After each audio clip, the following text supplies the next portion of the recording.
this webinar today on what a post-COVID world should look like according to girls globally. And it's a really immensely important topic, especially against the backdrop of 2020, which has so far been all manner of negative adjectives and, let's face it, a few expletives as well. But rather than sink into a hole of despair, Plan International Australia and its wonderful youth ambassadors have been tirelessly working on a report which explores how we can collectively strive for a new and better normal for girls in the aftermath of the pandemic.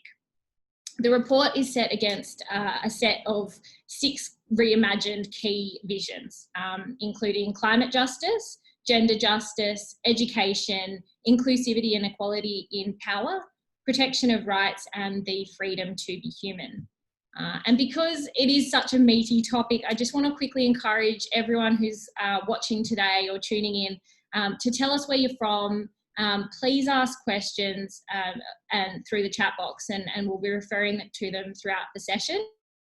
And also, we've got a link to Mentimeter, which is an online polling device, and which we'll just put up as well now. And we'd just like to know what you feel matters most in a better normal, and what you feel you could do to support it as well. So,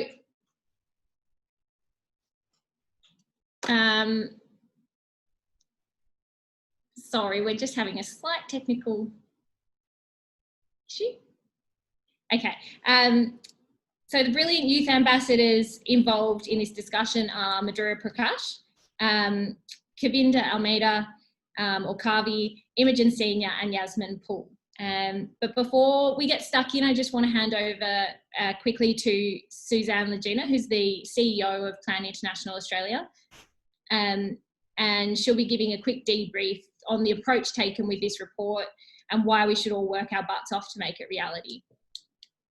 Hi everyone, I'm the Suzanne Legina. I'm the CEO of Plan International Australia. If you don't know about us, we are the charity for girls' equality. We tackle the root causes of poverty, we support communities in crisis, we campaign for gender equality, and we help governments to do what's right by children and by girls.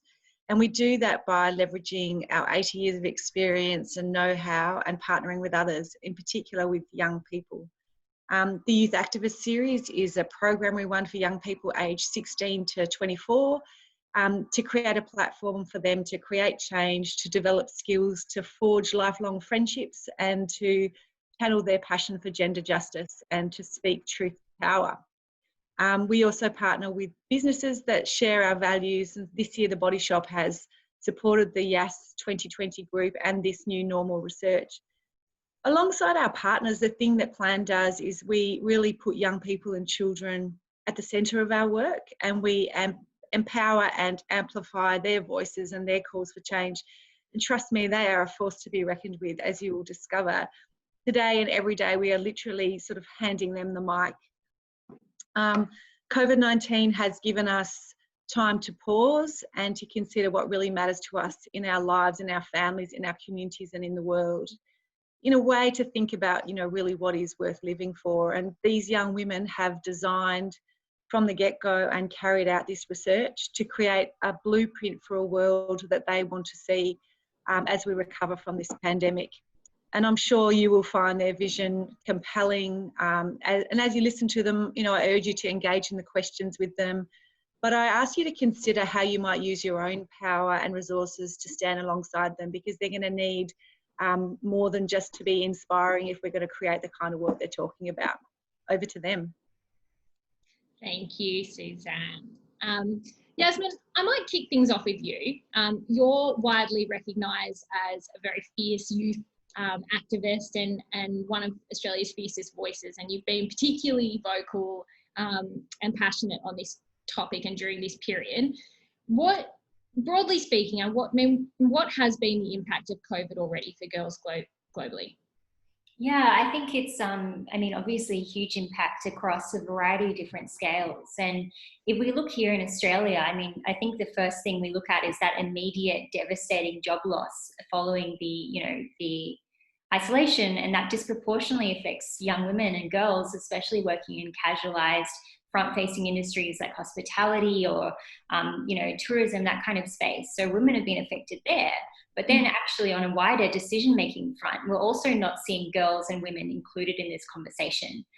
Too often, and I think many can resonate, we'll switch on the TV and see groups of men talking about economic recovery following COVID and a strategy, and no real emphasis on creating a feminist response to COVID-19. But when we think about the disproportionate impacts facing women and girls, it's absolutely essential.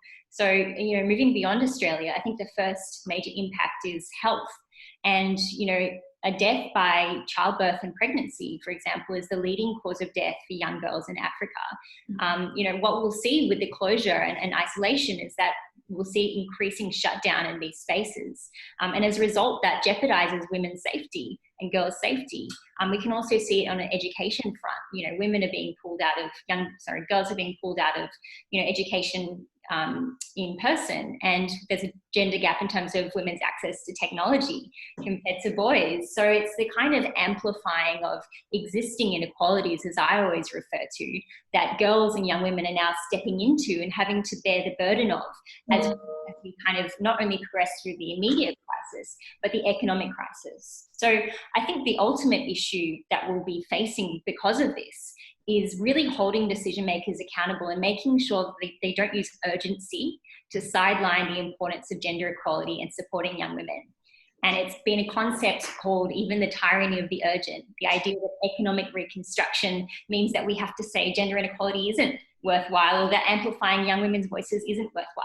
But if anything, if we see, again, the economic, health and education impacts on young women, if we don't act now and if we don't support us now, this will create generational inequality that will continue to marginalize us, leave us economically disempowered, undermine us politically. So if we don't incorporate girls' voices in this space now, that's only going to magnify that. Yeah. I mean, a huge 94% of girls worldwide who were surveyed for this research agreed with the vision that the report lays out. Do you think current leaders will take notice, or do we need more young leaders fighting in our corner? Yeah, I think that this is absolutely something that young people have been calling for. But to be honest, I think this is everything that you outline and everything that the report outlines is something that young women have long been advocating for. Even taking to the streets, calling to be treated equally, calling for climate justice, calling for equal and fair opportunity. So I think it's also, of course, young people have to stand up, but it's also on the decision makers to ensure that their decision-making bodies are genuinely representative. And that could be across a variety of different spaces, but it also means creating institutional space. So things like a youth advisory board, or, genuinely making an effort to consult with young people. We've seen in this crisis, there's been an outreach of mental health support for young people, but which is important, of course, but we need more of a direct, what is the cause of this fear and uncertainty? And of course, there's so many reasons we're going into an uncertain world, but how do we look at young people as beacons for hope and for the future? Not only for hope, actually, but for the future, to prepare us and make sure that we're less disadvantaged compared to just kind of throwing money at the problem. So it's a real lack of, I guess, youth consultation. Again, that's emphasizing the importance of the report here. It's time for decision makers to genuinely listen to something that young women have long been advocating for. It has to be treated fairly and with equity. Why do you think leaders are reluctant to heed the advice of Australia's youth and global youth? I mean, I think a lot of it comes down to the idea of power. And if we look at the way that the economy has been structured and the way that we can think about the economic reconstruction going out of it, I think actually speaks volumes. A lot of support in terms of, institutions and banks, and kind of there is kind of even masculine conceptions of institutions and power, and not thinking about the vital role that women play in these spaces. And, we can talk about that from a variety of different areas. Healthcare, women have been on the front lines of this space, yet our work is devalued. In the workplace, women are expected to take care of children, yet as a result, are more likely to lose jobs and full-time employment.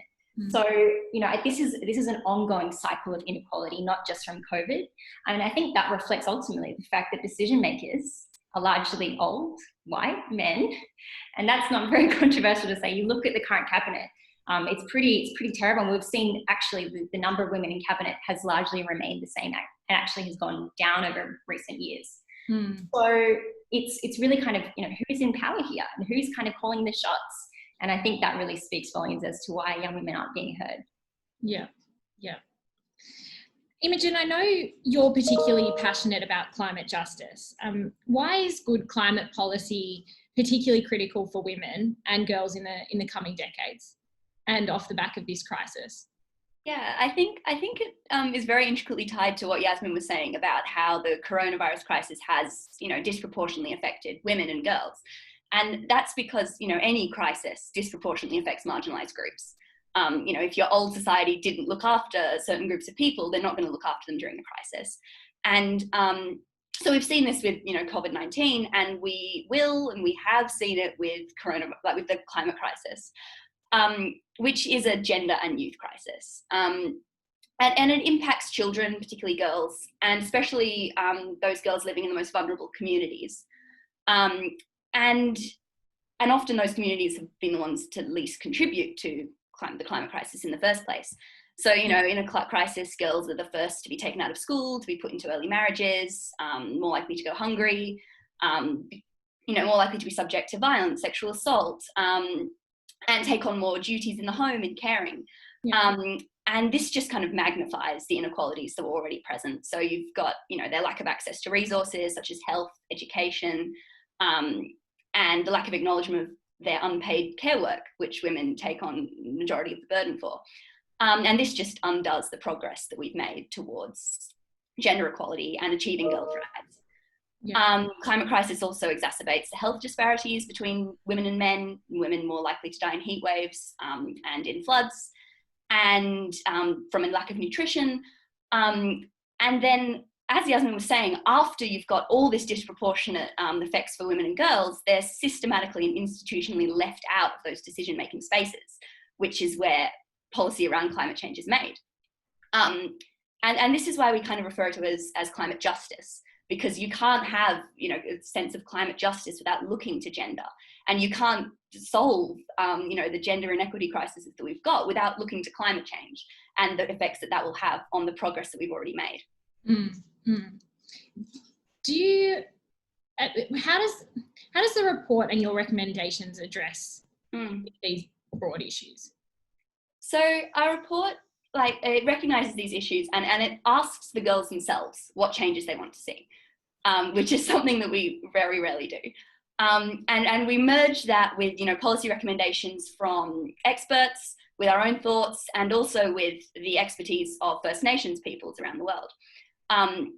And what struck me from the report, the thing we focus on, is that girls are calling for change, but they also know exactly what they want that change to look like.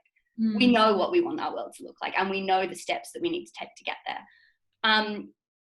So essentially, we call for power holders to centre youth, girls, and First Nations peoples in the discussion of policy change and of, institutional change.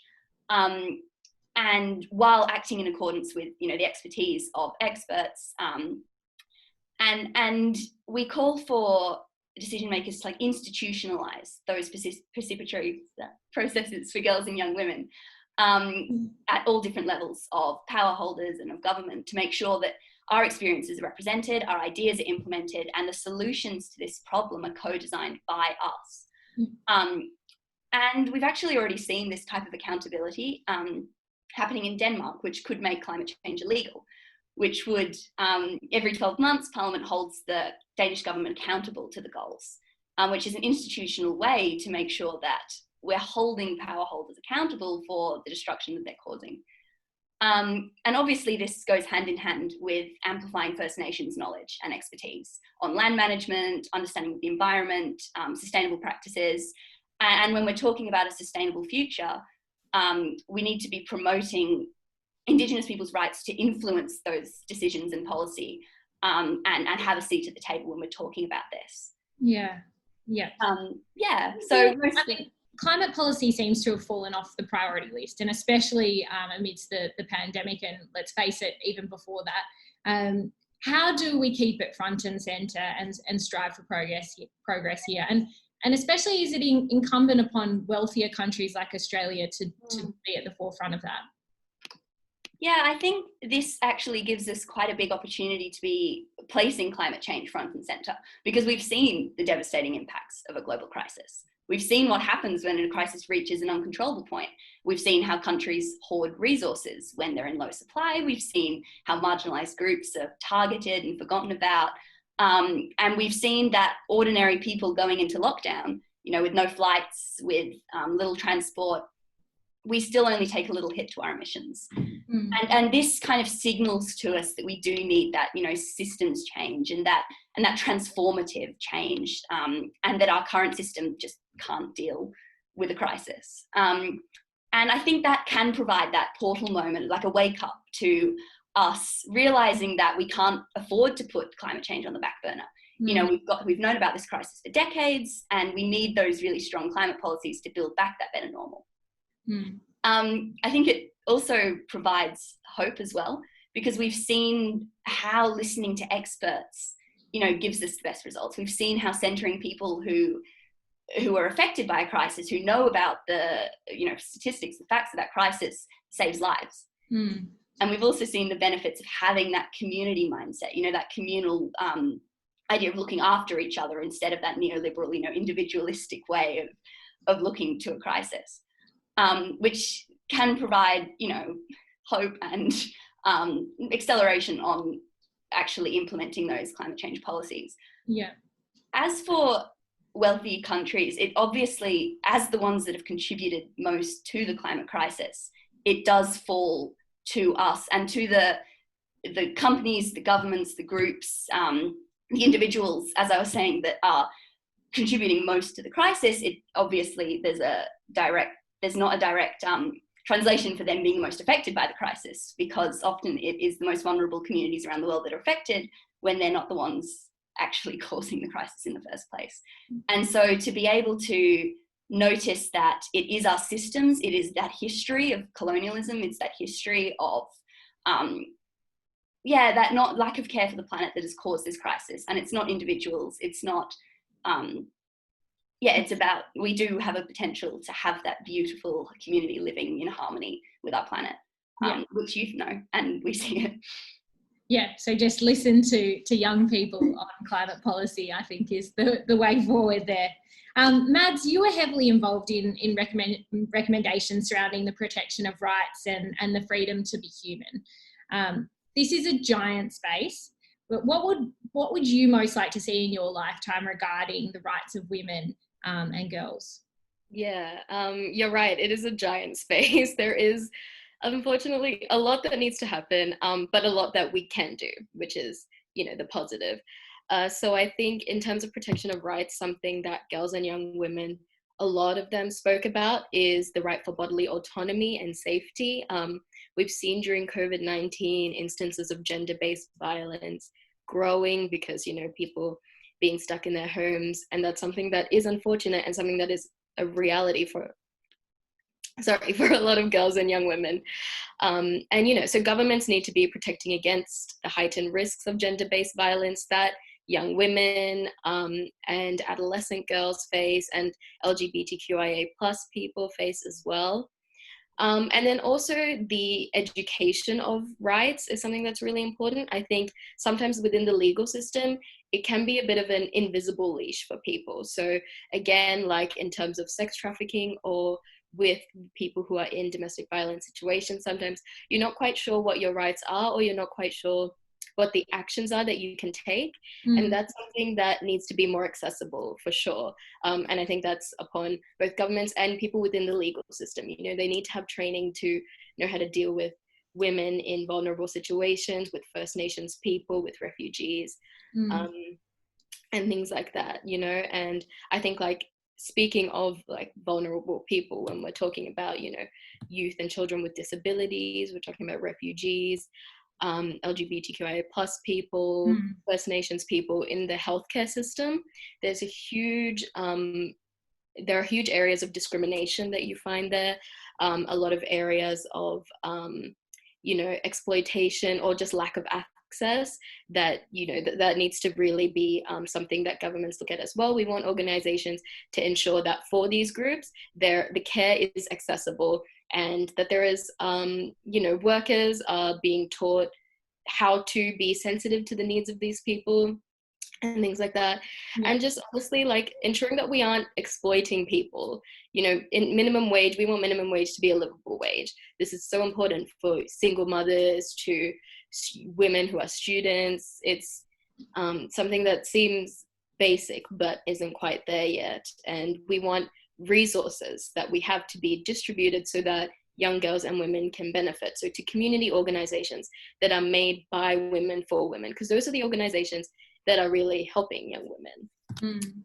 Do you think that's a universal problem for governments around the world, that there just aren't enough experts that know how to properly help and support and provide the resources for vulnerable people?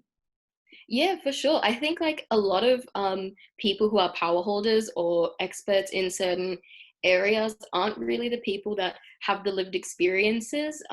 You have, say, for example, if you're talking about First Nations people after colonization and things like that, I think when you're looking at people who are marginalized, people who are vulnerable and in situations where they can be taken advantage of, the experts need to be those people, right? Like, so when we're talking about young girls and women, you need to be having young girls and women in those positions, you know, like you need to be listening to survivors of assault and violence and figuring out what their needs are based on that. And I think that's something, like Yasmin was talking about before, a lot of our leaders are those men who don't quite sympathize or don't quite understand the certain very specific needs that sometimes need to be prioritized. And so, yeah, that's something for sure.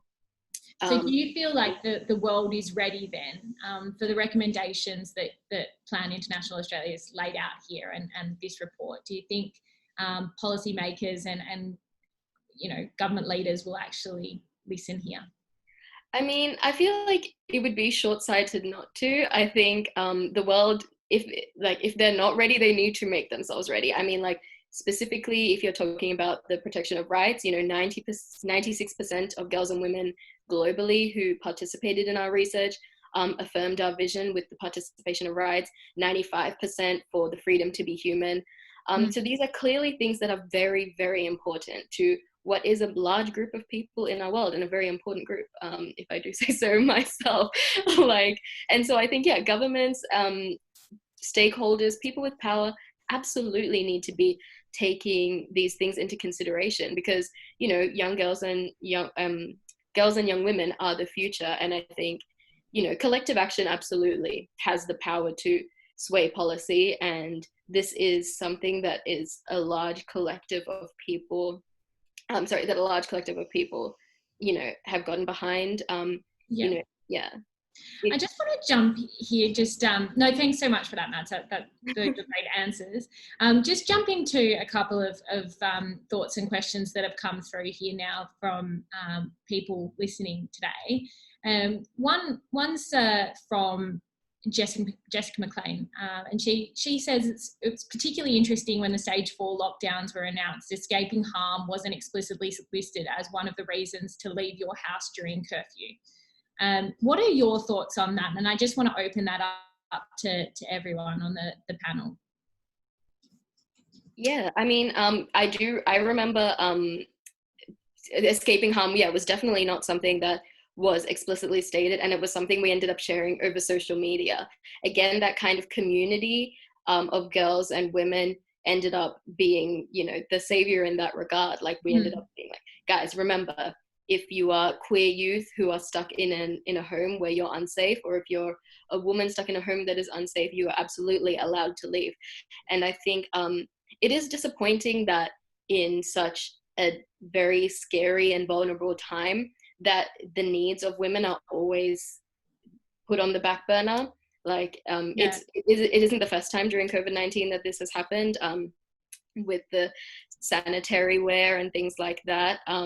You know, people who need that stuff, they had shortages as well as the people with toilet paper, but, you know, because of the people that needed it, Yeah. that wasn't seen as a major thing as much as other things. But yeah, I'm sure like anyone else on the panel. Yeah, exactly right. And I think especially since COVID has already escalated domestic and family violence, which we know to be fact.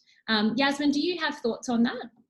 Yeah, to me, I think it reflects just how sinister it is, and I guess the normalization of violence towards women.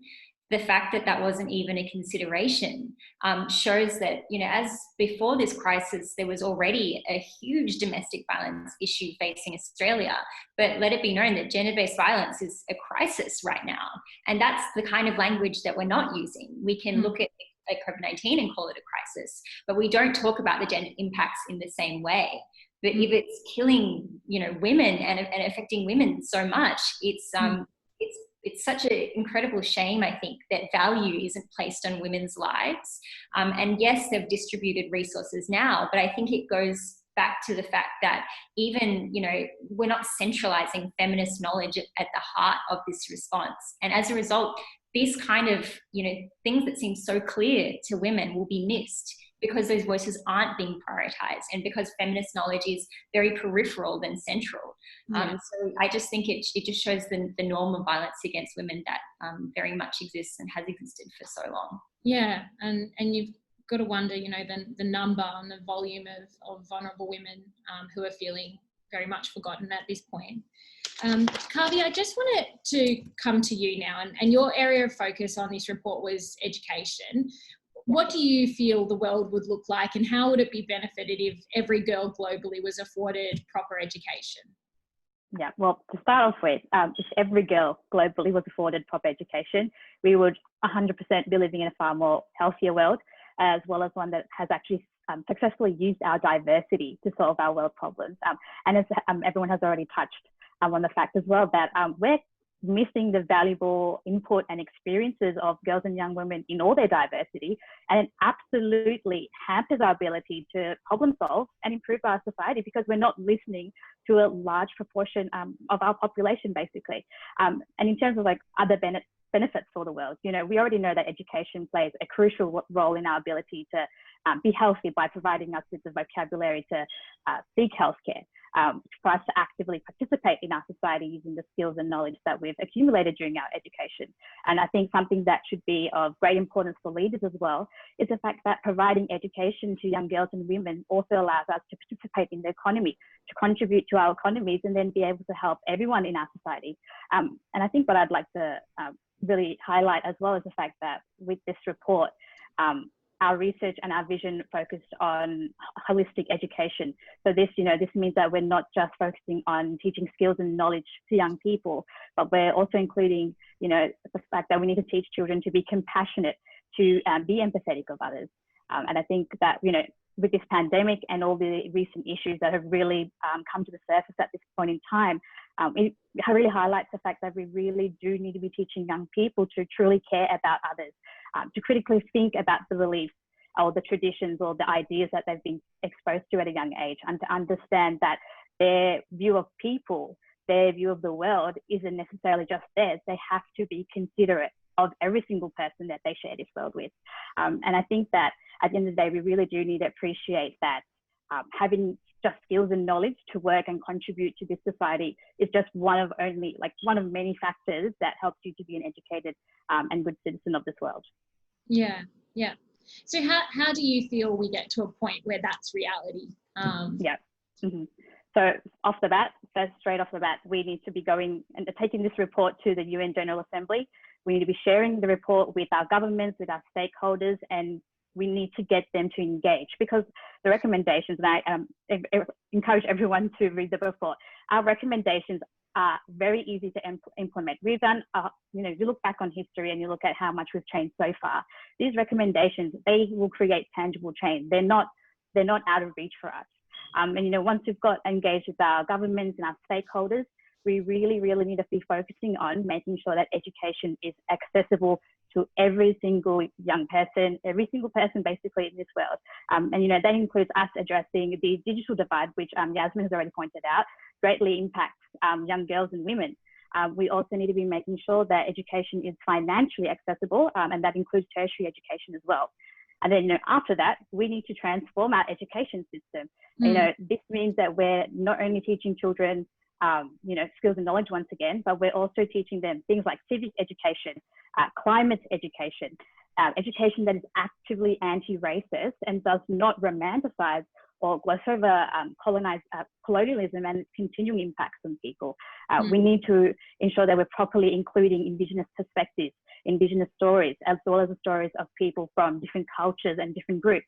And we need to really increase the visibility of all groups, of all populations within our education system, so that, we're not raising children, young people with a very narrow-minded view of society, and that they won't be comparing other people's experiences, other people's identities to just their own. So it's all about compassion and empathy. Yeah. I mean, it does seem to me that education systems probably around the world do need to be transformed, because, we're relying on a very kind of traditional ethos around that.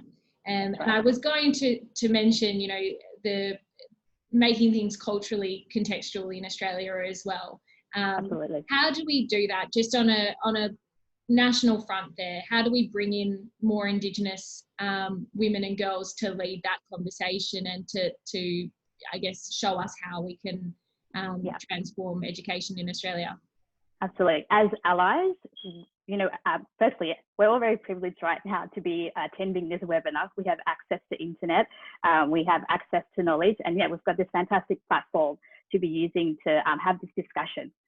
When we continue having these discussions in the present moment and into the future, we need to be giving this platform to First Nations people, to First Nations young girls and women, and we need to be supporting them, because this is their experience. They are the ones who have to live and have to experience daily discrimination that has been happening for centuries. So we need to pass the baton to them, give them our platform to be able to tell the government, tell our stakeholders, tell people in power that this is what our experience is, this is what we want, and this is absolutely what needs to change. Because at the end of the day, we are not going to see any positive change. We are not going to have tangible change if we don't put the needs, the experiences of Indigenous Australians at the forefront of all of our work. Full stop. Yeah, exactly right. I'm just going to jump in again to a couple of questions that have come in. Suzanne Legina, actually from Plan International Australia, has asked what your thoughts are, given that there's been quite a lot of criticism of young people during the pandemic, and especially in terms of not adhering to COVID-19 social distancing rules. Do you have a view about that at all? And Suzanne's also asked, and what would need to change to reach that key group in all their diversity? Yasmin, I might go to you again on that one. Yeah, no worries. I mean, I think obviously it's really disappointing. I do think that, it's not that every young person is flouting the rules. As a young person, I'm not running around without a mask saying, I don't care.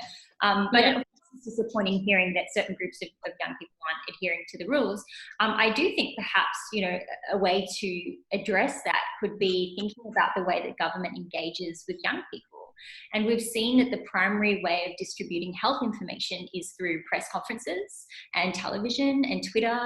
And those are outlets that young people don't really use as much, whereas Instagram and even things like TikTok was raised. And I actually don't think that's a bad idea.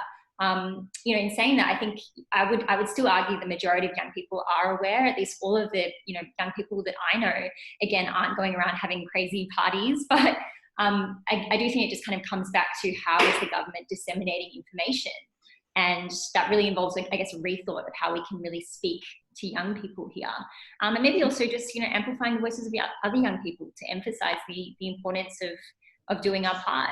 But yeah, certainly thinking about strategies to engage young people.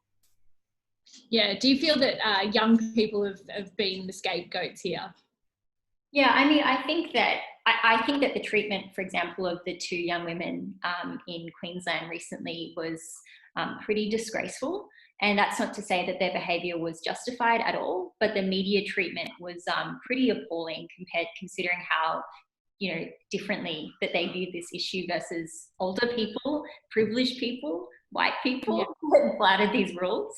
So I do think that it could be used as an opportunity to scapegoat. And, you know, as we've even seen by the people that are actively challenging the police, right, and saying it's their human right not to wear a mask, these aren't young people. So, you know, I think this is also, you know, there's collective issues. It isn't just young people as well. Oh, 100%. I read a great article on that story and the treatment of those women recently, but looking at, you know, how the poor decisions that government have made, for instance, in COVID recovery, and that have led to, you know, the crisis outbreaks. The Ruby Princess springs to mind, and there wasn't the level of vitriol that was surrounding those two young women. And so I think that we have to be mindful of how we treat individuals here, and certainly I think, you know, youth can sometimes come off worse in the media's eye than is strictly fair here. Just another question from someone who's actually written in prior to the webinar, Bridget Jolie. She wants to know what your thoughts are, and will we see long-term effects of society being more flexible in how people engage in work, study, recreational activity, which is likely to have a greater impact for girls and young women? I think that was something that we did note in the discovery phase of our report. We did look into some of the benefits that had come out of, you know, the pandemic, and lots of people had highlighted the idea of more flexible workspaces. You know, zooming into work, it can be a lot more accessible for for many people, as long as we get past that digital divide, which is another setback that we've experienced.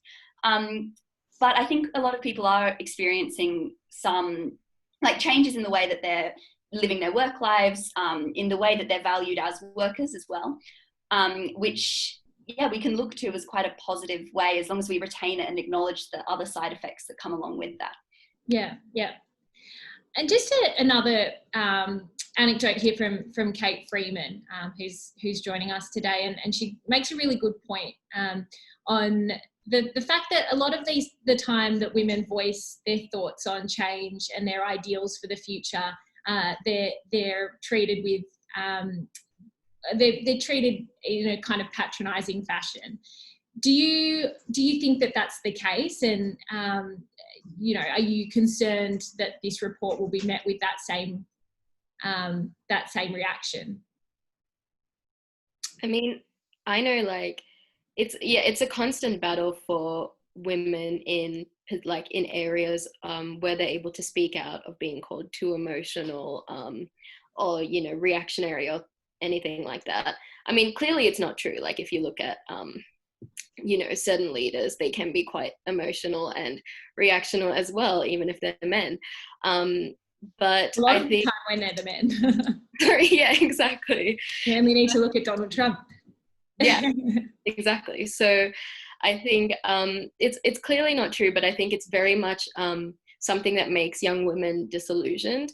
And so I would hope that when looking at this report, it can be seen that everything is real, and it's real research. It's young women and girls who are passionate and they're speaking from their own life experiences. You know, it's not like made up off the top of our head, and it's not like blue sky measures either. It's things that can really be achieved. We wanted to come up with things because we want to make a real change. And you know, when we're talking about education, we've seen in the UK, in Scotland, they're introducing like a queer history unit. And it's things like that that we want to see everywhere else. And so we know these measures can be done, and we want to be taken seriously.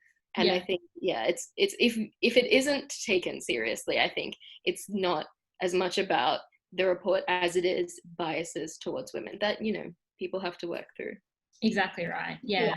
That, Tyler, as well. On that point as well, I think it's when we say it's not blue sky measures, I think it's also important to realise that, you know, right now we look at the Australian response, it's framed under the guise of equality, but is fundamentally unequal because it doesn't recognise the difference between the gender difference that comes with, you know, equality. And that means that the way that we view economic policy will disproportionately affect women, for example. So this is a really kind of crucial moment to look at the intersections of race, gender, you know, disability, all this kind of stuff, to think about how this differently affects certain groups.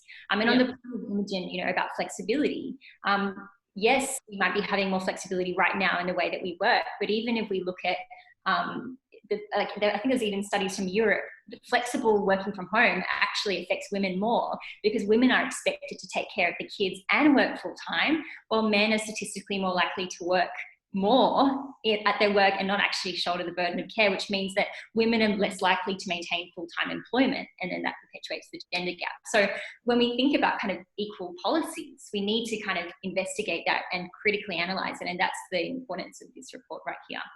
Yeah, exactly right.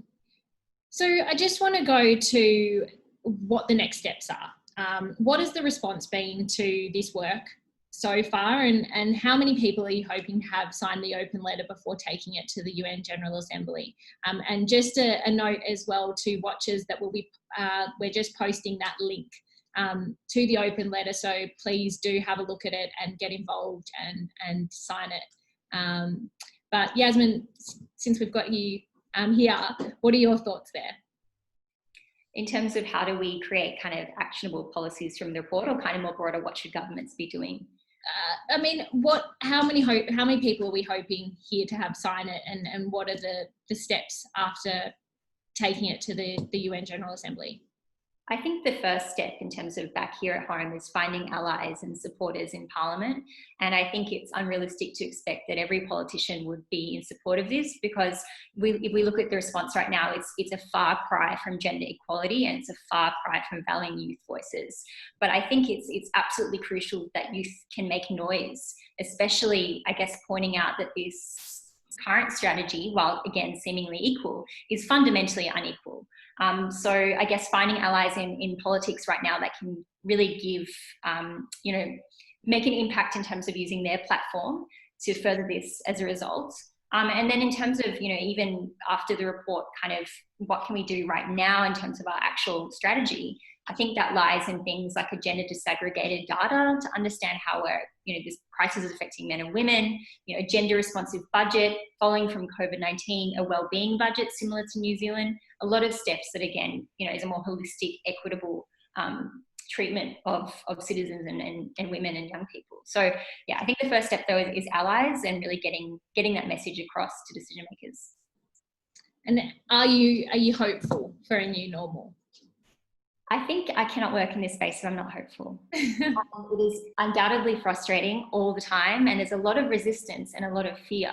I mean, even if you look at the climate movement with Greta Thunberg, the amount of fear from those in power was pretty extraordinary. But I think we are seeing a collective shift in young people, through social media mobilization, even looking at Black Lives Matter. These are young people leading the conversation. So of course I'm hopeful. And it's conversations like this that do inspire hope within me that, our voice is incredibly important and they need to be heard. They must be heard. Yeah. Look, honestly, this has been such a huge undertaking from everyone at Plan International Australia, and you should all be so proud of what you've put together here. But I know this isn't the end of the effort for you. Your hopes are to take the recommendations, as I just mentioned, and the open letter of support to the UN General Assembly, and from there to keep agitating for change and pressing buttons and pushing doors. And it's been an incredibly challenging year, and even more so for women and girls across the globe. But this report does definitely give us hope at a time that we desperately need it. So I want to thank you all for that. I can't wait personally to see what comes next, and I just want to thank Mads, Imogen, Kavi, and Yasmin. But also just a heads up that we'll have an article off the back of this brilliant chat, and a link to the report again. And I encourage everyone to look over it and to sign it, and we'll do our best to get around and answer any of the questions that weren't answered in this session today. But thank you so much for everyone for joining in, and let's strive for a better normal. Thank you very much.